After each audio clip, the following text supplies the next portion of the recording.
अस्सलाम वालेकुम नाज़रीन, इमरान याकूब खान साहब और फैसल चौधरी साहब के साथ मैं हूं Sameena Pasha. Programme view point में आपको खुशामदीद कहती हूं। फैसल चौधरी साहब आज कुछ अपनी मसरूफियात की वजह से प्रोग्राम का हिस्सा नहीं है, प्रोग्राम को हम अलबत्ता आगे बढ़ाएंगे।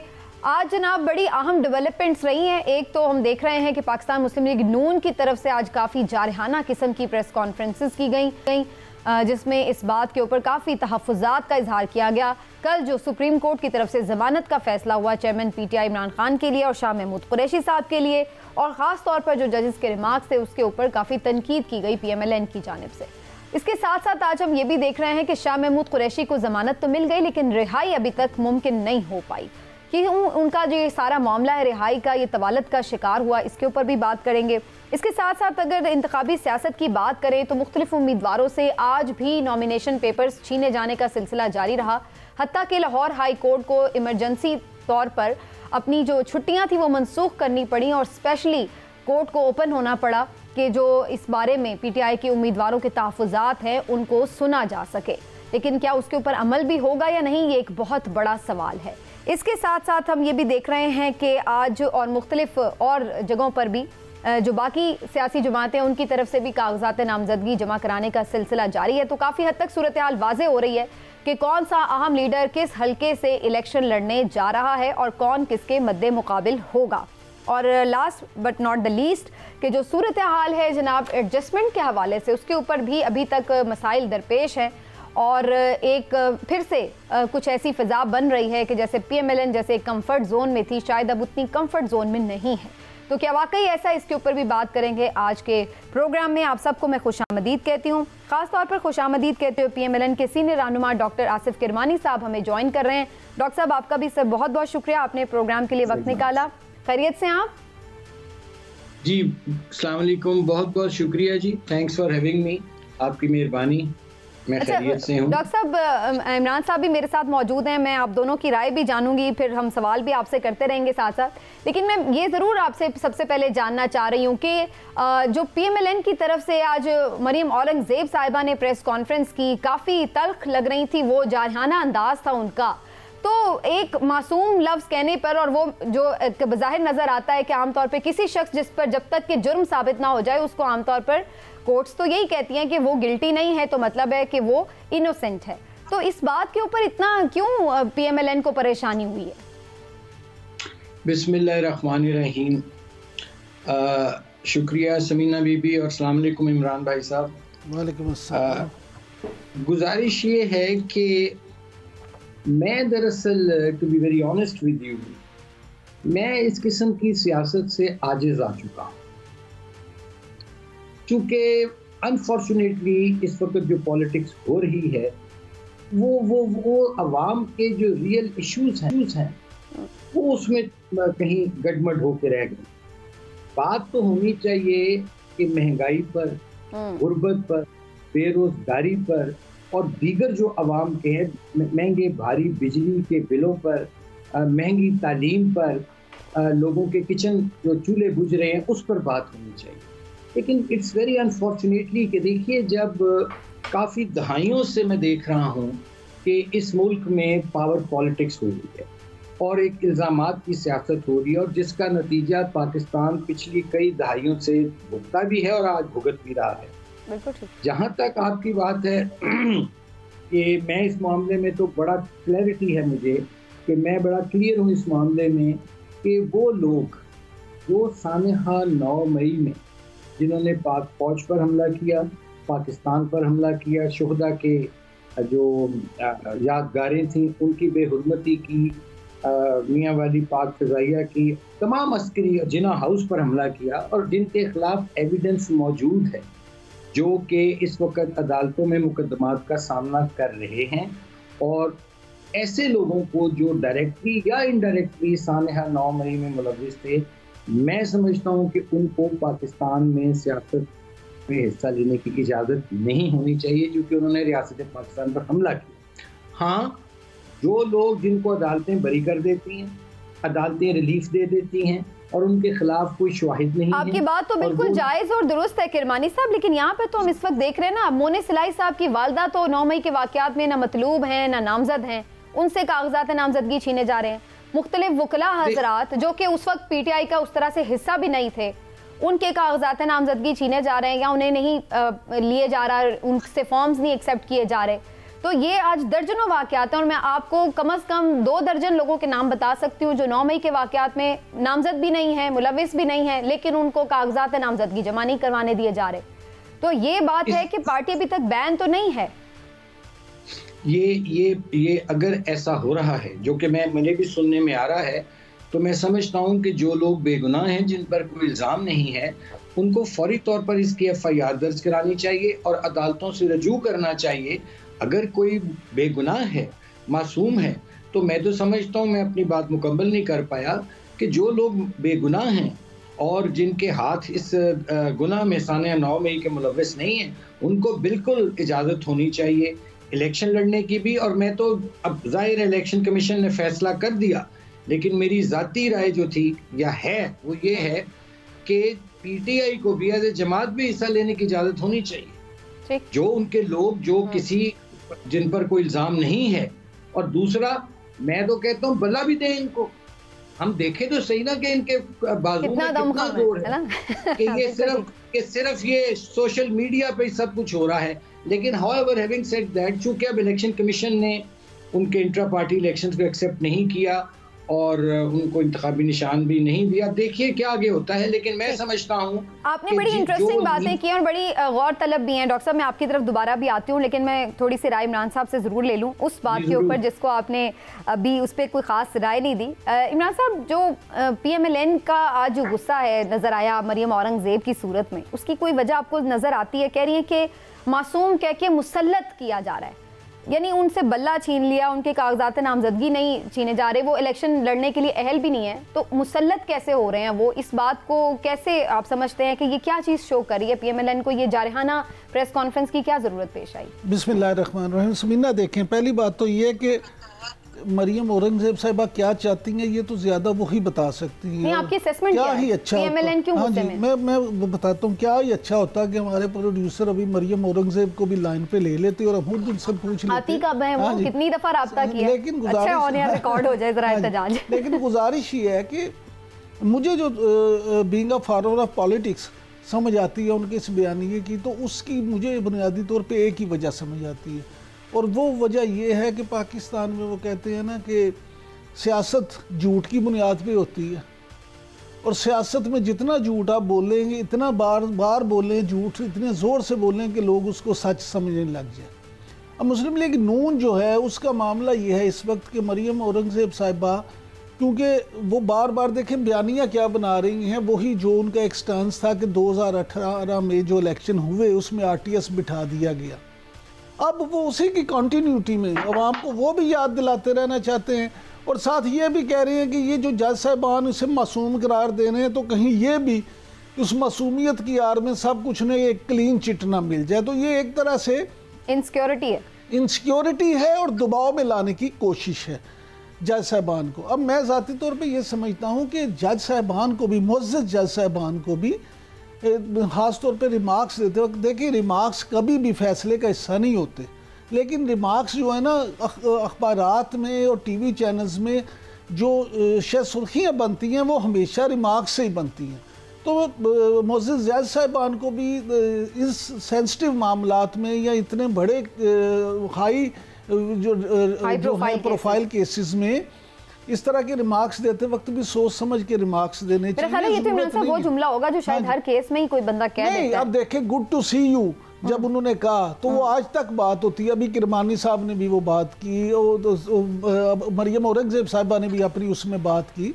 मामला ये है कि आपको या तो फिर आप हर एक को के या किसी को भी ना कहें। वैसे चौधरी साहब इस वक्त मौजूद नहीं है, उन्होंने बताया था कि उमर अता बंदियाल साहब के पास अक्सर ही जो लॉयर्स वगैरह भी मिलने जाते हैं, तो वो उनको भी रूटीन में कर्टसी कॉल में ही कहते हैं। मेरी बात सुनिए, यानी उनकी कर्टसी का एक पार्ट रहा है कि वो अक्सर ही मिलने वालों को जाते हैं। बल्कि उन्होंने ये भी कहा कि इवन जो सियासी रहनुमा भी आए थे ना, वो इंतखाबात का केस था, ख्वाजा साद रफीक साहब गए थे PMLN से, कायरा साहब गालिबन गए थे पीपल्स पार्टी से, उन्होंने उन लोगों के लिए भी यही बात कही थी, उनको भी वेलकम, खुशी बड़ी उससे कहा था। एग्जैक्ट शायद वर्ड ना हो, लेकिन इसकी तर्ज़ अमल है। अब सुन लें, इसकी दो चीज़ें हैं। एक तो ये कि वकला के साथ आप जो मर्जी करें, सियासतदानों के साथ, सियासी जमातों के सरबराहों के साथ आपको एहतियात बरतनी चाहिए। दूसरी बात यह कि जब ये वफद गया था, ये गुड टू सी यू के एपिसोड के बाद गया था। देखिए मुअज़्ज़िज़ जज साहबान और ख़ास तौर पे आला तरीन अदलिया सुप्रीम कोर्ट, जब उसमें कोई जज को अल्फाज कहता है तो वो कानूनी हैसियत बन जाते हैं, उसकी एक मुसलमा हकीकत होती है। लिहाजा ये भी उनको भी ये चाहिए। बहरहाल वापस आते हैं मुस्लिम लीग नून की सियासत की तरफ। मैं बुनियादी तौर पे यही समझता हूँ कि मुस्लिम लीग नून जो है वो समझ ये रही है इस वक्त के, क्योंकि पाकिस्तान तहरीक इंसाफ जो है वो इस वक्त गर्म पानियों में है, उन्हें हवा के ठंडे झोंके नहीं आ रहे। तो पंजाब, मैं हमेशा कहता हूँ कि इस्लामाबाद में इक़्तिदार का रास्ता पंजाब से लाहौर से होके जाता है। तो पंजाब में दूसरी बड़ी जमात जो है वो मुस्लिम लीग नून ही है, जो PTI की गैर मौजूदगी में ज़्यादा से ज़्यादा सीटें जीतने की कैपेसिटी रखती है। तो वो ये नहीं चाहते कि उनके ये जो मामला, ये जो उनका एक इस वक्त माहौल बन रहा है, उसमें किसी तरह का भी कोई रखना हो। किरमानी साहब, ये मुझे फरमाइएगा कि क्या PMLN के लिए हालात अब कुछ एक महीना पहले वाले हैं या कुछ बदल गए हैं? क्योंकि इधर से हम देख रहे हैं कि पहले सरफराज भुट्टी साहब ये कहते हैं कि वो PMLN ज्वाइन करते, लेकिन वो पीपल्स पार्टी में चले जाते हैं। MQM ने इंतखाबी इत्तेहाद का ऐलान किया, लेकिन अब उनसे भी सीट एडजस्टमेंट पे कुछ इख्तलाफात चल रहे हैं। IPP से मुलाकातें हुई, लेकिन वहाँ पे भी कोई बात तय नहीं हो रही है। तो ये सारी चीज़ें जो हैं, ये क्या PMLN को थोड़ा अनकंफर्टेबल कर रही हैं कि मामलात शायद उतने उनके लिए अभी तक भी जितना वो सोच रहे थे साजगार हैं, उतने नहीं हैं? नहीं समीना बीबी, मैं समझता हूँ कि मुस्लिम लीग देखिए अभी तक वाहिद जमात है जिसके कोई 16-17 के करीब पार्लिमानी पार्टी के इजलास हुए हैं और उम्मीदवारों पर एक एक सीट पर 10-10, 12-12 उम्मीदवारों ने अप्लाई किया हुआ है। मंशूर हमारा कमेटी जौन सी है वो बड़ी तेज़ी से बना रही है। आइंदा इंशाल्लाह चंद दिनों में आप देखेंगे कि मंशूर भी आ जाएगा। तो मुस्लिम लीग नून तो अपनी इंतखाबात की भरपूर तैयारी में है। सिर्फ मसला ये पेश आ रहा है कि उन लोगों के लिए जो लोग इल्ज़ामात लगा रहे हैं या मैदान से भाग रहे हैं, कि देखिए मैं नाम ले लेता हूँ, PTI है, जैसे आपने कहा गर्म पानियों में है, तो देखना ये होगा कि उन गर्म पानियों में वो खुद क्यों उतरी, क्यों उन्होंने 9 मई को एक वो कहते हैं ना कि बम को लात मार। वो तो हो गया ना, वो उनकी सियासत है। मैं तो आपसे पूछ रही हूँ, आपके मामला जो बाकी पार्टी से तय हो रहे थे, उसमें कोई प्रॉब्लम है? देखिए मैं अर्ज करता हूँ ना, आपने चूंकि बात की थी इमरान भाई ने, तो मैं उसके इनसिक्योरिटी की बात आपने की, तो मैं उसके हवाले से बात करना चाह रहा था कि अगर इस वक्त कोई जमात फ्रंट पे है और वो इंतखाबात की तैयारियों में आपको आगे नज़र आती है, तो मुस्लिम लीग नून है। और इंशाल्लाह ये जो ही पार्लिमानी बोर्ड की मीटिंग्स ख़त्म होंगी तो आप देखिएगा कि नवाज शरीफ साहब का भरपूर मुस्लिम लीग नून कैंपेन भी शुरू कर देगी। अब आ जाइए, आपका जो सवाल है इत्तेहाद का गालबन IPP से आप पूछ रही हैं। देखिए, इसमें मैं ज़ाती तौर पर तो पार्टी डिसिप्लिन का पाबंद हूँ, लेकिन मेरी एक अपनी भी इंडिपेंडेंट राय है और मैं वो पार्टी में भी हमेशा देता हूँ और हर फोरम पे मैं उसमें कोई हेजिटेशन फील नहीं करता। जो मैं सही समझता हूँ वो मैं ज़रूर अपनी पार्टी की क़यादत तक बात करता हूँ। देखिए, मैं इस स्पेशली इंतखाबात से पहले मैं किसी भी जमात के साथ पार्टी की एडजस्टमेंट, सीट एडजस्टमेंट या इत्तेहाद का कायल नहीं हूँ। उसका 2 वजूहात हैं। एक उसकी ये वजह है कि जब आप, और बड़ी मेजर वजह है कि जब आप किसी दूसरी जमात के शख्स को अपनी जीती हुई सीट देते हैं तो वहाँ जो आपका कारकुन आपके साथ पिछली कई दिहाइयों से 30-40 साल से साथ खड़ा है और जीतता आ रहा है, एक तो उसकी हक तलफी होती है, नंबर 1। नंबर 2 कि जो शख्स जिसको आप एडजस्ट कर रहे होते हैं सीट एडजस्टमेंट में किसी दूसरी पार्टी के बंदे को, उसके तो इतने वोट नहीं होंगे बिलफर्ज के वो वहां से अकेला जीत सकता हो। इसीलिए तो कोई भी नहीं एडजस्ट करता। एडजस्टमेंट तो कमजोर जगह पे ही होती है। अगर आपका कोई कैंडिडेट जीत रहा है यकीनी तौर पर, तो आप उसको कॉम्प्रोमाइज करेंगे। डॉक्टर साहब एक सवाल थोड़ा सा मेरा भी इसी में ले लें, इसी में सवाल मेरा भी ले लें। बज़ाहिर ऐसा नज़र आता है कि मुस्लिम लीग नून में अक्सरियत इस वक्त, मेरी जितने भी लोग मुस्लिम लीग नून के दोस्तों से, सीनियर रहनुमाओं से बात हुई तो उनमें वो निजी महफिलों में या प्राइवेट गुफ्तगू में इस तरह की बात करते हैं कि जब इस वक्त हालात ऐसे हैं जो मुस्लिम लीग नून के लिए साजगार हैं, तो फिर क्यों आईपीपी को या वो कोई और जमात हो तो उनको हम सीट एडजस्टमेंट में लाएं अपने साथ, क्योंकि अगर इस्तेहकाम में पाकिस्तान पार्टी है उसको अगर वो उन्होंने तो 20 कौमी असम्बली की और 50 सूबाई असम्बली की सीटें मांग ली, इसी तरह से MQM है, तो अगर इस तरह से होगा तो वो कहते हैं फिर हमारे अपने बंदे तो रह जाएंगे। तो आप क्या समझते हैं कि अब कहीं से बाहर से दबाव तो नहीं है कि नहीं आप ज़रूर इनको शामिल करें? नहीं, देखिए मैं वो इमरान भाई मैं ये आप वाली बात ही मैं करने जा रहा था। मैं अगर मुझे आप आधा मिनट दें मैं ज़रा मुकम्मल कर लूँ बात। तो मैं ये अर्ज़ करता हूँ कि जिनको मुस्लिम लीग नून को तो कोई ज़रूरत नहीं है, हमारे पास तो हर हल्के में उम्मीदवार हैं और विनिंग कैंडिडेट हैं। तो जब कोई हम किसी ऐसे कैंडिडेट को अपने एक विनिंग कैंडिडेट पर तरजीह देंगे किसी दूसरी जमात से, एक तो उसकी हक तलफी होगी, दूसरा कि वो हमारे वोट लेकर अवाम की नुमाइंदगी करने जा रहा है तो वो उसका जेन्युइन वोट नहीं होगा। तो उसका बेस्ट हल मैं ये निकालता हूँ या समझता हूँ कि इलेक्शन में हर जमात इंडिपेंडेंट जाए, अपने जोरे बाजू पे जाए, उसको ग्राउंड पे पता हो कि उसकी कितनी स्ट्रेंथ है, और जो फिर जमातें वहाँ जीत कर पार्लियामेंट में पहुँचें, वहाँ फिर देखें कि अक्सरियती जमात कौन है। वहाँ अगर गवर्नमेंट फॉर्मेशन में कोई ताउन या कोई इत्तेहाद की सूरत निकले वो अलग बात, लेकिन इलेक्शन से पहले हिसाब किताब कर लेना, 2 तेरी 4 मेरी 3 उसकी, उससे सबसे बड़ा नुकसान ये होता है कि जो आपका पुराना लॉयल वर्कर है वो डिमोरलाइज होता है। जाहिर है। तो मैं तो चलिए आपका इस पे एक पॉइंट ऑफ व्यू आ गया सामने। अच्छा डॉक्टर साहब ये फरमाइएगा, काफ़ी हद तक अब चीज़ें खबरों में आ रही हैं कि कहाँ से कौन कौन इलेक्शन लड़ रहा है। ये भी खबर आज आई है कि पहले मरीम नवाज साहिबा ने 119 से NA 119 से कागजात नामजदगी जमा करवाए, फिर जब वहाँ पर सनम जावेद साहिबा PTI की तरफ से उन्होंने कागजात नामजदगी जमा करवाए, तो अब मरीम के आज वापस लेके 120 से करवा दिए गए। तो ये क्या, इस पर बहुत सवाल उठ रहे थे कि क्या वो उसको सनम जावेद का मुकाबला नहीं करना चाह रही है, उसकी कोई हिकमत अमली और है? नहीं, मेरे अभी तक ये बात आपने जो फरमाई है इल्म में नहीं है कि उन्होंने अगर वापस लिए हैं, मेरी कुछ नॉलेज में नहीं है ये बात। लेकिन देखिए इलेक्शन में तमाम लोग जो हैं उनको एक चॉइस होती है कि वो जिस मर्जी हल्के से इलेक्शन लड़ें, और असल जो फैसला है कि कौन जीतेगा कौन हारेगा वो तो अवाम ने 28 फरवरी को करना है। लेकिन एक रिवायती हल्के भी होते हैं, मियां साहब मानसेरा से इलेक्शन लड़ने जा रहे हैं, तो इसके ऊपर भी बहुत बात हो रही है कि आखिर ऐसी क्या जरूरत पेश आई कि वो मानसेरा से जाके इलेक्शन लड़े, अपना रिवायती हल्का क्यों नहीं ले रहे वो? देखिए मियां साहब अपने रवायती हल्के से भी लड़ रहे हैं, मियां साहब मानसेरा से भी लड़ रहे हैं। माजी में आपको देखा होगा वो माजी में भी लड़ते रहे हैं पंजाब के बाहर से, और सरगोदा से भी उन्होंने इलेक्शन लड़ा है। तो वो चूंकि कौमी लीडर हैं, चारों सूबों में जहां चाहें वो लड़ सकते हैं, उन पर कोई कदगन नहीं, किसी पर भी कोई कदगन नहीं है। लेकिन ये तो एज पर कन्वीनियंस होता है कि जहां मैं मुनासिब समझूं कि वहां से मैं इलेक्शन लड़ूं। राइट। मैं ज़रा इमरान साहब से एक कमेंट ज़रूर ले लूं, जो अभी इससे पहले हम बात भी कर रहे थे। इमरान साहब, आज एक वीडियो बहुत चल रही थी, मोने सिलाही साहब की वालदा गई हैं कागजात नामजदगी जमा करवाने, उनसे बाकायदा स्नैच करने की कोशिश जो हुई है जिस तरीके से, वो बड़ा एक पैथेटिक सा सीन था देखने वाले के लिए। लेकिन ये एक वाकया नहीं है, आज भी कई वाकयात हुए, आज लाहौर हाई कोर्ट में भी। इससे आपने इसी प्रोग्राम में मुझे कहा था कि जब इलेक्शन शेड्यूल आ जाएगा तो आप देखेंगे कि पाकिस्तान तहरीक इंसाफ को लेवल प्लेइंग फील्ड भी मिलेगी, सूरत हाल बेहतर हो जाएगी। लेकिन हमने तो इसका उल्टा देखा है, इलेक्शन शेड्यूल होते ही ऐसा लग रहा है एक नया क्रैकडाउन उनके ऊपर शुरू हो गया। अच्छा समीना, एक सिर्फ फिक्रा मैं उस बात पे कर दूं, जो आप मरियम नवाज और सनम जावेद की बात की आपने, हल्का 119 की, तो कौमी असम्बली के हल्का 119 में मरियम नवाज के वहाँ से जाने की वजह सनम जावेद नहीं है।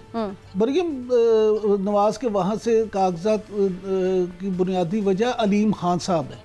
अलीम खान साहब ने भी 119 से अपने कागजात जमा करवाए हैं। अब अगर इनका इस्तेहकाम पाकिस्तान पार्टी का और मुस्लिम लीग नून की सीट एडजस्टमेंट का मामला हो जाता है तो फिर मरियम नवाज जो हैं उनको वो उस कागज़ वापस लेना पड़ते, तो उनके लिए फिर कोई ऑप्शन ना बचती। इसलिए उन्होंने अब ही तो वो अपना हल्का चेंज कर लिया ताकि अगर अलीम खान साहब के साथ एडजस्टमेंट हो तो उनको अपनी सीट ना छोड़नी पड़े। अब आ जाए तो आपके उस सवाल की तरफ। देखें, पहली बात तो ये है कि जो 9 मई के वाक़यात हैं उसमें जो लोग इन्वॉल्व हैं उनके साथ बिल्कुल कानून के मुताबिक सख्त से सख्त सज़ा मिलनी चाहिए। हम हमेशा ये मुतालबा करते हैं, लेकिन उसका मतलब ये नहीं है कि आप उनके घर वालों से, उनकी फैमिली से जीने का हक भी छीन लें।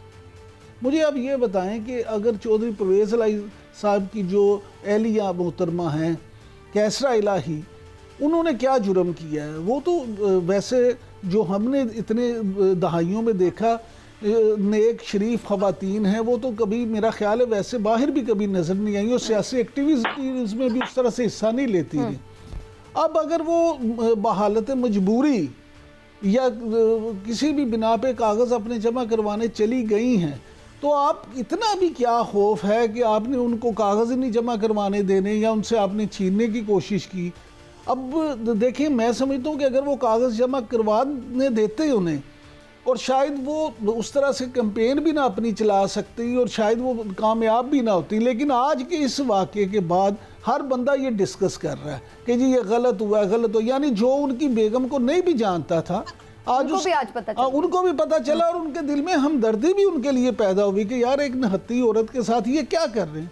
तो मैं ज़ाती तौर पे ये समझता हूँ कि इस तरह के जो वाक़यात हैं उनसे ना सिर्फ ये कि निगरान हुकूमत जो है उसके हवाले से काफ़ी सवालात उठेंगे, बल्कि बहुत सारे इदारों को भी इससे नुकसान पहुंचेगा। लोग उनके बारे में भी बातें करेंगे कि और अभी इलेक्शन शुरू भी नहीं हुआ है, लेकिन ऐसा लग रहा है कि एक कंट्रोवर्सीज जो हैं वो जनरेट हो रही हैं। मैं इस पर आके डॉक्टर साहब की भी राय लेती हूँ कि इस तरह के इलेक्शन जो कि बज़ाहिर ऐसे लग रहा है कि अभी से ही बहुत ज़्यादा तनकीद की जद में है मुख्तलिफ से, तो इस तरह के इलेक्शन लड़ने के हवाले से PMLN क्या सोच रही है? क्या वो सोच रही है कि इस तरह के इलेक्शन जीत के हुकूमत बनाने से भी कोई फ़ायदा होगा, उन्हें पॉलिटिकल फ़ायदा भी होगा, और क्या स्टेबिलिटी भी मुल्क में आ सकती है? इसके ऊपर एक बात करते हैं ब्रेक के बाद। नाज़रीन हमारे साथ रहिएगा।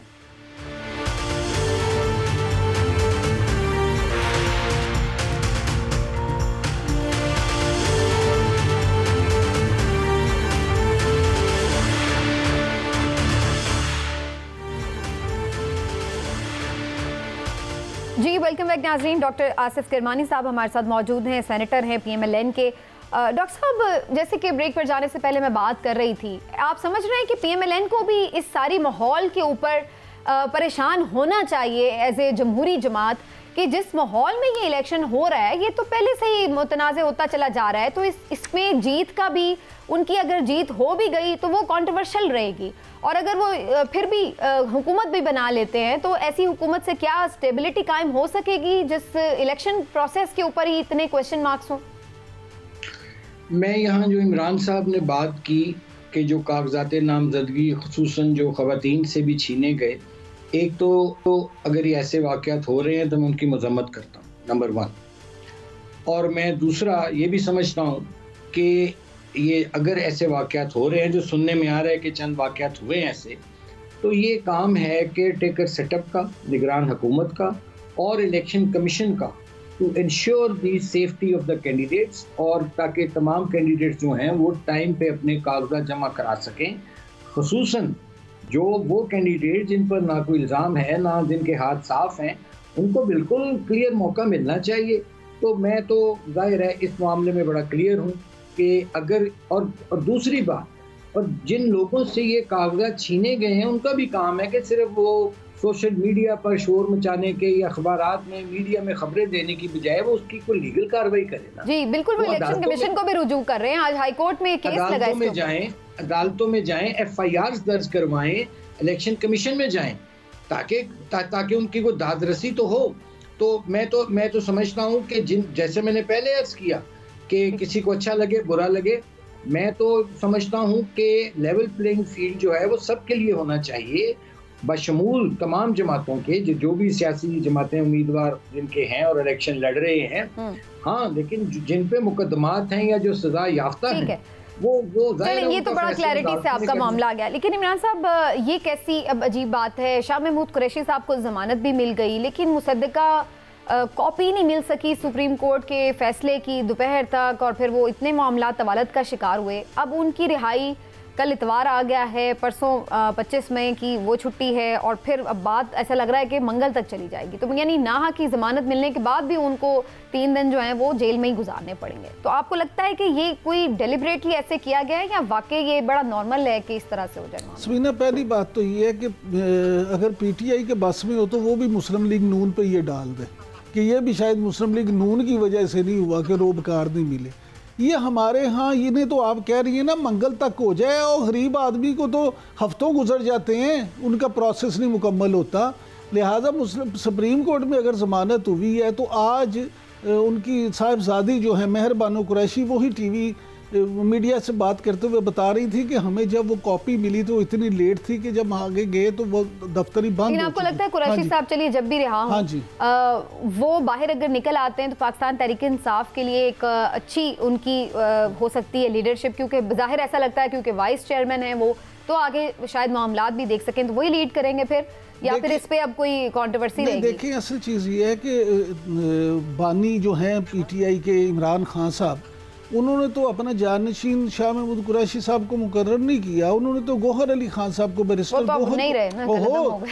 वो तो कानूनी तौर पे हो गए, लेकिन अभी जो कप्तान ने तो अपना उन्हें जानशीन मुकर्रर किया है ना। इसलिए अगर ये जानशीन मुकर्रर करने से पहले शाह महमूद कुरैशी साहब लीड करते तो शायद ज़्यादा मजबूती होती। अब शायद उतनी उनके पास सियासी तौर पे वो ताकत ना हो, लेकिन बहरहाल PTI को इससे फ़ायदा ज़रूर पहुंचेगा, क्योंकि शाह महमूद कुरैशी साहब एक सीनियर मंझे हुए सियासतदान हैं, वो मामलात को भी समझते हैं।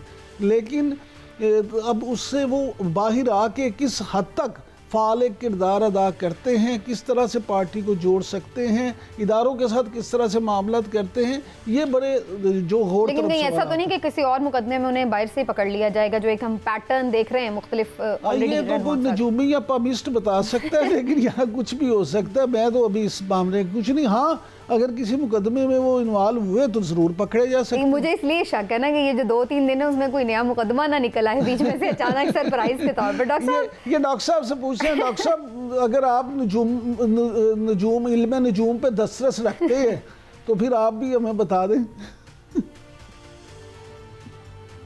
मैं अगर इमरान भाई इल्म नजूम पे दस्तरस रखता, वो बड़ा मुनाफे बख्श कारोबार है, मैं ये सियासत में क्या कर रहा हूँ। सवाल ये है कि मैं इसमें यह करना चाहता हूँ कि देखिए कि जो भी मुकदमात हैं और जिन लोगों पे भी हैं, ठीक है, जैसे नवाज शरीफ पर मुकदमात बने, झूठे मुकदमात थे, हम कहते थे झूठे हैं, बेबुनियाद हैं, लेकिन नवाज शरीफ ने जेल काटी, ज़ाती तकलीफ मुश्किलात से तौहीन में रवैये बर्दाश्त किए, लेकिन बिलाखिर वो अदालतों ने उन सबको उनको सुरखरू किया। तो अब जाहिर है, देखें, what goes around comes around. जो कल को जब इंसान इक़्तिदार में होता है ना, तो थोड़ा सा फिर उसको इन रियलिटी चेक भी रखना चाहिए कि ये इक़्तिदार की कुर्सी सारी उम्र के लिए नहीं होती है, ये बहुत बड़ी आजमाइश होती है। तो अब अनफॉर्चुनेटली PTI जो है इस वक्त वो जाहिर है सामना कर रही है केसेस का, मुकदमात का, तो जाहिर है ये द मैटर इज़ सब जुडिस, अदालतों में है। अगर वो उनके हाथ साफ होंगे तो अदालतें उन्हें बरी कर देंगी, अगर उनके हाथ साफ नहीं होंगे तो कानून के मुताबिक कार्रवाई होगी। अगर शाह महमूद कुरैशी साहब के खिलाफ कोई मुकदमा नहीं है तो उनके खिलाफ मुकदमा कोई नहीं होना चाहिए। अगर कोई मुकदमा है तो फिर वही मैं अर्ज करूँगा कि ये तो आप बड़ी आइडियल वाली बात कर रहे हैं ना सर, हम तो वो बात कर रहे हैं। सामना तो करना पड़ेगा, लेकिन इसमें मुस्लिम लीग नून कहाँ से आ गई? नहीं, मुस्लिम लीग नून के तो किसी ने भी नहीं इसमें कहा कि उनका, ये इमरान साहब ने खुद ही अपने से सोच लिया कि PTI ने उनके ऊपर डाल देना। PTI ने तो ये बात नहीं की कि शाह महमूद कुरैशी की रिहाई PMLN ने रोकी हुई है। हुकूमत निगरानों की है, अदालतें आजाद हैं, और लेकिन सर PTI के दोस्त जिस तरह से सोशल मीडिया पे हर चीज डालते हैं मुस्लिम लीग नून पे, तो उसी तरह से मैंने कहा ये भी जब डालेंगे तो फिर उस बात पे उन्हें ले लीजिएगा क्लास। अभी एक तो बेचारे आज के नताब का शिकार है, ऊपर से आप लोग जो नहीं बात कर रहे हैं वो भी उन पे डाले जा रहे हैं। ठीक है, लेकिन डॉक्टर साहब आपके नज़दीक आइंदा जो आने वाला इलेक्शन है, आपको लग रहा है कि ये साफ शफाफ और मुनसिफाना होगा और उसके नतीजे में एक स्टेबल गवर्नमेंट आ सकेगी? देखिए, इसमें 2-3 चीज़ें हैं। एक तो इलेक्शन का शफाफ होना, आज़ादाना होना, मुनसिफाना होना, ये इलेक्शन कमीशन की 100% जिम्मेदारी है। और इसमें निगरान हुकूमत जो है उसका काम है उनको इंश्योर करना, फैसिलिटेट करना। अब क्या होगा क्या नहीं होगा, लेकिन मैं समझता हूँ कि ये पाकिस्तान के इस वक्त जो सियासी अदम इस्तेहकाम है, मुआशी अदम इस्तेहकाम है, उसके लिए इलेक्शंस के नतीजे में एक मजबूत तो अपनी जगह, मखलूत अपनी जगह, एक सेनर एलिमेंट, सेन गवर्नमेंट आनी चाहिए, जिसको कम से कम, जिसके यहाँ दिमाग में, खोपड़ी में कुछ हो कि जो लोगों के रियल इश्यूज हैं उनको एड्रेस करे कि पाकिस्तान की मईशत को कैसे ठीक करना है, लोगों की रोटी का बंदोबस्त क्या करना है, और पाकिस्तान में सियासी इस्तेहकाम कैसे लाना है, और ये जो इल्ज़ामात की सियासत, झूठ की सियासत, ये ज़ाती इंतकाम की सियासत है, इसको दफन किए। डॉक्टर साहब ये फरमाइएगा कि हमेशा ही ऐसी डॉक्टर साहब मेरी बातें पसंद नहीं आती किसी को। अच्छा डॉक्टर साहब ये फरमाइएगा उसकी वजह, डॉक्टर साहब उसकी बुनियादी वजह कि आपके वालिद मोहतरम अल्लाह उनको जन्नतुल फिरदौस में आला मुकाम दे, उनका खुद पाकिस्तानी सियासत में बड़ा किरदार था, और MSF से लेके हजरत कायद आज़म से लेके मौलाना अताउल्लाह शाह बुखारी तक उन्होंने बड़ा काम किया था। तो वो एक जेनेटिकली भी आपके अंदर चीज़ होनी चाहिए, अगर ना होती तो मैं दुख होता। गुजारिश ये है, सिर्फ मैं आपसे जानना ये चाहूँगा कि आप क्योंकि मियाँ नवाज शरीफ साहब के भी हाथ से करीब रहे हैं, तो ये बताएं कि ये जो इश्यूज़ हैं, एक तो रवायती मंशूर होते हैं ना, उनको भूल जाएं। क्या मियाँ नवाज शरीफ साहब के जहन में ये चीज़ें हैं? क्या वो मुल्क में आम आदमी के इश्यूज जो हैं उसको हल करने में कामयाब हो जाएंगे? इमरान भाई बहुत बहुत शुक्रिया। मेरे वालिद तो, मैं तो तीसरी नस्ल का मुस्लिम लीगी हूँ, और 1940 से मेरे वालिद कायद आज़म के कारकुन के तौर पर उन्होंने काम शुरू किया था। बहरहाल आपकी मेहरबानी, आपने अच्छे अल्फाज में याद किया। देखें, नवाज शरीफ साहब जब लंदन में भी थे तो मेरा उनसे अक्सर फ्रीक्वेंटली रब्ता रहता था, और मैं हमेशा उनको यहाँ की जो ग्राउंड रियलिटी थी उससे मैं उनको आगाह करता रहा कि महंगाई है, गुर्बत है, बेरोज़गारी है, ये हमारे चैलेंजेस हैं। एक मैंने उन्हें और भी बात कही थी, मैंने कहा जी कि 60 to 65% जो यूथ है आपका, जो पढ़ा लिखा मिडिल क्लास का यूथ है, जिसके माँ बाप की उनकी फीसें दे दे के कॉलेजों यूनिवर्सिटियों की कमर टूट गई है, वो आज डिग्रियां हाथ में लेके बेरोज़गार फिर रहे हैं। मियाँ साहब को जब मैं ये लिखता था तो वो मुझे आगे से बताते थे, वो कहते थे कि इन तमाम मामलात पर उनकी निगाह है, और इंशाअल्लाह ताला अगर अल्लाह ताला ने उनको मौका दिया तो वो इन तमाम जो इश्यूज हैं इनको एड्रेस करेंगे। और चंद दिनों में जाहिर है मंशूर भी आ जाएगा तो उस पर भी सूरत हाल वाज़े हो जाएगी कि क्या क्या इश्यूज जो हैं वो एड्रेस करने वाली है PMLN। डॉक्टर साहब, आपने हमें प्रोग्राम में ज्वाइन किया, आपका बहुत बहुत शुक्रिया sir, thank you so much for your time. जी, इंशाल्लाह फिर भी आपको ज़हमत देंगे। नाज़रीन, यहाँ पर एक ब्रेक लेते हैं, ब्रेक से वापस हैं तो मुल्क की मईशत से जुड़ी अहम खबरें हैं जिसके ऊपर बात करना, डिस्कस करना बड़ा ज़रूरी है। एक ब्रेक के बाद माहिर मईशत हमारे साथ होंगे, आप साथ रहिएगा।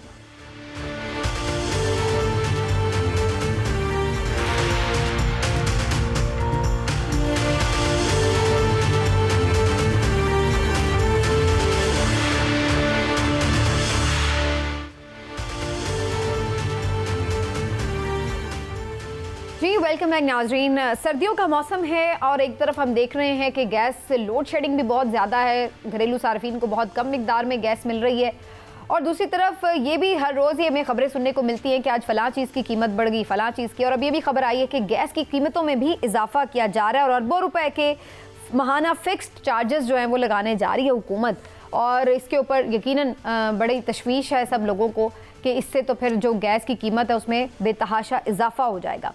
एक हैरत इस बात पर होती है कि इस तरह का मुल्क जहाँ पर गैस मिकदार में इतनी अच्छी खासी मिकदार में मौजूद थी, उसके बावजूद हमें ये सूरत हाल का सामना है। बरतानवी अखबार ने भी मैंने लिखा है कि पाकिस्तान का स्ट्रेटेजिक महल वक़ूअ से आलमी गैस कॉरिडोर के तौर पर मिसाली हैसियत मुहैया करता है, लेकिन क्या वजह है कि हम इससे फ़ायदा नहीं उठा सकते, इस पर भी बात करना बड़ा ज़रूरी है। आज खास तौर पर हमें सेगमेंट में ज्वाइन करें डॉक्टर शाहिद हसन सिद्दीकी साहब, आप माहिर मईशत हैं, आपसे इस बारे में भी बात करते हैं और ओवरऑल जो मुल्क की इस वक्त मईशत है उसके ऊपर भी बात करना बड़ा ज़रूरी है। 42% पर महंगाई है इस वक्त। डॉक्टर साहब, जब भी हम आपको लेते हैं प्रोग्राम पर बस ऐसी बुरी बुरी सी खबरें होती हैं, मुश्किल सी खबरें होती हैं जिस पर आपको तबसरा करना होता है। तो ये गैस तो पहले ही घरों में आ नहीं रही, फिर जो थोड़ी बहुत मिलती भी है वो भी इस कदर महंगी, आपको क्या नजर आ रहा है इससे, ये नया जो इजाफा किया जा रहा है टैक्सेस में फिक्स्ड चार्जेस की सूरत में, तो इससे कितना बोझ पड़ेगा घरेलू सार्फिन पर भी, गैस सार्फिन पर भी, और इसकी ज़रूरत क्यों पेश आई? देखिए, बुनियादी बात यह है कि हमारी मईशत जो है वो अशराफिया की मईशत है। IMF से जब हम कर्ज़ा लेने जा रहे थे तो उन्होंने ये कहा कि जी आप मालदार लोगों से टैक्स लें, तो हुकूमत पाकिस्तान ने कहा जी सियासी तौर पर ये मुमकिन नहीं है। तो उन्होंने कहा कि फिर क्या मुमकिन है? कहते हैं जी GST बढ़ा देते हैं, पेट्रोलियम लेवी बढ़ा देते हैं, बिजली और गैस के नर्फ बढ़ा देते हैं। उन्होंने कहा ठीक है, आपकी मर्ज़ी, बिस्मिल्लाह। उनके साथ मामला तय पा गए। तो अभी मेरे अपने ख्याल से बड़ी हद तक जो इजाफा होना था बिजली और गैस में वो हो चुका है। अभी जनवरी में एक और इजाफा गैस का ज़रूर होगा, लेकिन इसके बाद जो बड़ी हद तक उनकी शराइत फ़िलहाल पूरी हो गई हैं जो हमने मामला तय किए थे, इसलिए कि हम टैक्स की चोरी जो 7,000 अरब रुपया सालाना है वो रोकने के लिए तैयार नहीं है। जो नाजायज़ असासों पर हम रिकवर कर सकते थे, निगरां वसूल कर हुकूमत कर सकती थी तकरीबन 1100 अरब रुपया, वो क़ानून से नाराफ़ करके वो भी वसूल नहीं कर रहे। तो सारा बोझ पाकिस्तान की मईशत पर है और पाकिस्तान के गरीब आवाम पर है, जिससे महंगाई बेतहाशा बढ़ रही है। और ये अब सवाल उठाया जा रहा है कि जनाब, जब हमारे बेहतरीन महल वकू है, तिजारत के लिहाज से देख लें, गैस और पेट्रोल तेल की तो देख लें, तो लेकिन सवाल यह है कि फिर क्यों नहीं हो रहा? उसकी वजह यह है कि एक तो हम जो हमारे पास कई हज़ार अरब डॉलर के कुदरती वसाइल हैं, हम उनसे मुस्तफ़ीद होने के लिए तैयार नहीं है, क्योंकि हमारे पास पैसा नहीं है। फिर कहा जाता है कि जी हमारे 57% जो आबादी है वो नौजवानों पर मुश्तमिल है, वो हमारा असासा है। अरे भाई, वो असासा कहाँ है? आपने उनको वोकेशनल ट्रेनिंग नहीं दी, तालीम नहीं दी। 25 मिलियन बच्चे स्कूल नहीं जा रहे, जो दुनिया में सबसे बड़ी तादाद है। उनको हुनर आपने सिखाया नहीं, तो वो तो लाइबिलिटीज़ होंगे आगे चल के। तो मेरा सिर्फ कहना ये था कि सब कुछ अल्लाह ताला ने हमें दिया है, लेकिन हम वो उससे फ़ायदा उठाने के लिए तैयार नहीं, क्योंकि अशराफिया की मईशत। अच्छा डॉक्टर साहब ये फरमाइएगा कि एक तो हम, अल्लाह ने सब कुछ दिया है लेकिन हम उससे फ़ायदा उठाने के काबिल नहीं। दूसरा ये फरमाइए कि जो ये चीज़ें हैं कि जो हमें नुकसान पहुंचाते हैं, जिस तरह से आपने कई दफ़ा हमारे ही प्रोग्राम में ज़िक्र किया कि मौजूदा निगरान वज़ीर ख़जाना जो हैं उन्होंने और गवर्नर स्टेट बैंक ने किस तरह से वो पाकिस्तान को नुकसान पहुंचाया कि आपके मुताबिक ही उन पर मुकदमात दर्ज होने चाहिए। उसी तरह से क्या आप नहीं समझते कि ये कुदरती जो गैस है, सुई गैस, जिन लोगों ने CNG पंप लिखवाए और जिन लोगों ने उस पॉलिसी की मंजूरी दी जिससे ये सारा हाल हमारा गैस का यहाँ तक पहुँचा कि ज़खायर जो हैं वो ख़त्म होने को आ गए, उनको भी किसी तरह कटहरे में लाना चाहिए। मोहतरम, मैं 1 दर्जन लिस्ट आपको दे सकता हूँ जिनकी वजह से पाकिस्तान की मईशत तबाह हुई। सियासतदान, हुक्मरान, अगर मैं आपको एक रिकॉर्ड पे बता रहा हूँ कि अगर 9/11 के बाद ही हम दानिशमंदाना पॉलिसियाँ अपनाते तो हमारी मईशत का हजम होता, पूरी जिम्मेदारी के साथ मैं कह रहा हूँ, 1500 अरब डॉलर। अभी कितना है? 340 अरब डॉलर। तो ये जो तबाही आई है ये फाइनेंशियल और इंटेलेक्चुअल करप्शन की वजह से आई है, अशराफिया की मईशत की वजह से आई है। आप देख लें कि हमने कानून साजी की है कि मुल्क से चोरी का पैसा भी, नाजायज़ पैसा भी कानूनी ज़रिए से बैंकों के ज़रिए बाहर जा सकता है, वो बाहर जा रहा है। उसको हम रोकने के लिए तैयार नहीं है। हम इकनॉमिक रिफॉर्म्स ऑर्डिनेंस लेके आए जिसके तहत हमने जो है सरमाए के फरार को आसान बनाया। हमने पेट्रोलियम लेवी जो किसी ज़माने में 14-15 अरब रुपए हम लिया करते थे भत्ता, अब हम उसको 600 अरब रुपए ले रहे हैं। तो टैक्सों की चोरी हम होने नहीं दे रहे। 12 टैक्स एमनेस्टी स्कीमें हम ला चुके हैं और वो टैक्स एमनेस्टी में हम ये कहते हैं कि जो लूट की दौलत बाहर गई है उसको बाहर ही रहने दें, पाकिस्तान मत लाएं। मैं तो कहता हूँ सबसे पहले उनको जेल हो। आपका तो नारा हम सबका ये था, कौमी दौलत लूटी हुई हम लाएंगे, और कानून साजी आप ये करते हैं कि आप उस पैसे को बाहर ही रहने दें, हमें 6% टैक्स दे दें और जो ईमानदारी से टैक्स दे रहे हैं उनसे 35% ले लें। तो हमने जो इस्तेसाली पॉलिसियाँ बनाई हैं, 1 दर्जन से ज़्यादा मैं आपको लिस्ट दे सकता हूँ। सियासतदान, मेम्बरान पार्लियामेंट, ब्यूरोक्रेसी, सब इसमें शामिल है। इस्लामी बैंकारी को सूदी निज़ाम पर चलाने वाले, इस्लामी नज़रियाती कौंसिल, ताकतवर तबकों को फ़ायदा उठाने के लिए ये कानूनी हैसियत मैं बता रहा हूँ, इसमें कोई शुबे की बात नहीं है। तो हम ये सारी चीज़ें कर रहे हैं, तो इसको जब तक आप इसको गठजोड़ को तोड़ते नहीं हैं, पाकिस्तान की मईशत बेहतर नहीं हो सकती। ये मेरे ईमान का हिस्सा है। अच्छा डॉक्टर साहब, आज खबरें चल रही थी कि IMF जो है उसकी तरफ से पाकिस्तान के लिए कोई बेहतरी की सूरत हाल है और पैसे मिल जाएंगे, आप क्या समझते हैं, आपको नई शर्त नहीं आएगी?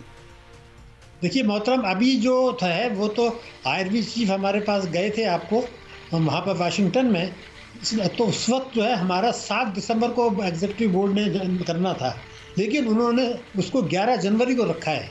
इसका मतलब ये कि मामला सारे तय हो गए हैं, 100% हमें ये किस्त मिल जाएगी और 2024 में हम फिर बड़ी रकम के कर्जे के लिए IMF से रुजू करेंगे जो लंबी मुद्दत का होगा। वहाँ पर संगीन और सख्त शराइत आएंगी। इस वक्त तो वो ये चाहते हैं कि जब तक वो घेरा पाकिस्तान की गिर तंग हो, पाकिस्तान की मईशत को कोई बड़ा झटका ना लगे, इसलिए मैं समझता हूँ कि किस्त 100% मिल जाएगी, लेकिन उससे मईशत के हालात मज़ीद ख़राब होंगे, पाकिस्तान के अवाम के ऊपर मज़ीद बोझ आएंगी और शरह नमू हमारी इस वक्त जो, अगर मैं आपकी खिदमत में अर्ज़ करूँ, गौर करने की बात है कि श्रीलंका वहाँ पर जो महंगाई है 3.4%, हमारी 29.2%, भारत की महंगाई है 4.6%, हमारी 29.2%, तो श्रीलंका से 6 गुना और भारत से 5 गुना हमारी महंगाई जो है, और शरह नमू हमारी उनसे सुस्त है भारत से, और फीकस आमदनी हमारी भारत और बांग्लादेश से तो यही कहा कि डराया जाता था कि डिफॉल्ट हो जाएंगे तो बड़ी महंगाई हो जाएगी, गुना ज्यादा। वही तो मैं कह रही हूँ। नहीं, मैंने पहले भी अर्ज किया था आपके प्रोग्राम में कि हम डिफ़ॉल्ट नहीं करने जा रहे हैं, ये पाकिस्तान के खिलाफ एक साजिश थी। डिफ़ॉल्ट पाकिस्तान उस वक्त तक नहीं करेगा, मैं दोबारा बता दूं, जब तक हुकूमत पाकिस्तान खुद तैयार नहीं होगी पाकिस्तान डिफ़ॉल्ट नहीं करेगा। हमें वो तबाही की उस तरफ ले जाना चाह रहे हैं कि हुकूमत पाकिस्तान का जी मजबूरी में हमारे पास कोई चॉइस नहीं है, वो वक्त से डरें और वो इंतखाबात से पहले अगर हम अपनी इस्लाहात को कानूनी शक्ल नहीं देते तो खुदा न खास्ता आने वाले बरसों में ये शौक भी हमारा पूरा हो जाएगा। डॉक्टर शाहिद हुसैन सिद्दीकी साहब, अल्लाह खैर रखे, बिल्कुल किसी का भी ये शौक तो नहीं है। आपका बहुत शुक्रिया, खैरियत से रहिए और प्रोग्राम में आपने वक्त दिया। आज यहीं पे बात को नाज़रीन समेटते हैं, इंशाल्लाह फिर आपसे मुलाकात होगी, अपना ख्याल रखिए, अल्लाह हाफ़िज़।